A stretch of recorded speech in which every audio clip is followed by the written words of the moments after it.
So I'm watching Iron Fist thinking to myself, please be good, please be good, please be good. Really don't want this to be the first misstep. Welcome to the heart of the stories we tell. My name is Rob, and tonight I will be reviewing Iron Fist Episode 1.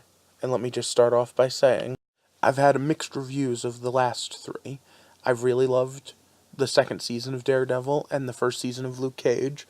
I kind of liked Jessica Jones, and the first season of Daredevil wasn't half bad, although I had a few issues. Iron Fist already, with first episode, makes me feel better than the first Daredevil season did. And here's why. They remember he's a comic book character. He does comic book things. However, before we really talk about that, I want to address the pacing issue. If you thought Batman Begins was boring, you're going to think this is. We spend a lot of time build-up. If you don't know you're looking at Danny Rand superhero, all you're looking at is Vagabond Come Home. And honestly, much like Batman Begins, a lot of this first episode is dealt with build-up, the way the first half of Begins is. We also, like Batman normally does, have lots of flashbacks. In fact, flashbacks galore. But you know what we don't have in this episode? We don't have the actual Iron Fist. I could not believe that. By the end of the episode, I was really expecting something. And yeah, there are some quasi-mystical stuff going on.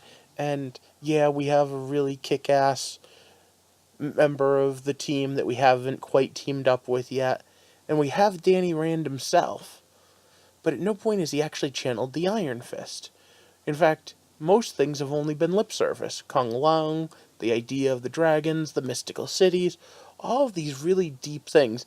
Now, of course, part of this is to be expected, because they needed to tone it down a bit. They needed to make it so that it was accessible to everyone. My problem is that it feels more like they were trying to not be a comic book. And since I know that costume isn't coming, there's part of me that's afraid that's exactly what we're going to see, is the not a comic book series. The first episode was barely a copper, but I see a lot of potential. If you want to see the rest of my review of this, I'm going to continue with the first and second episodes and third episode in my normal format. But for now, I wanted to get this up here before I watch Grimm tonight. So, as you know, I'm trying to build a community as we walk through the heart of the stories we tell. So like, share, and subscribe, and I'll see you in a couple hours.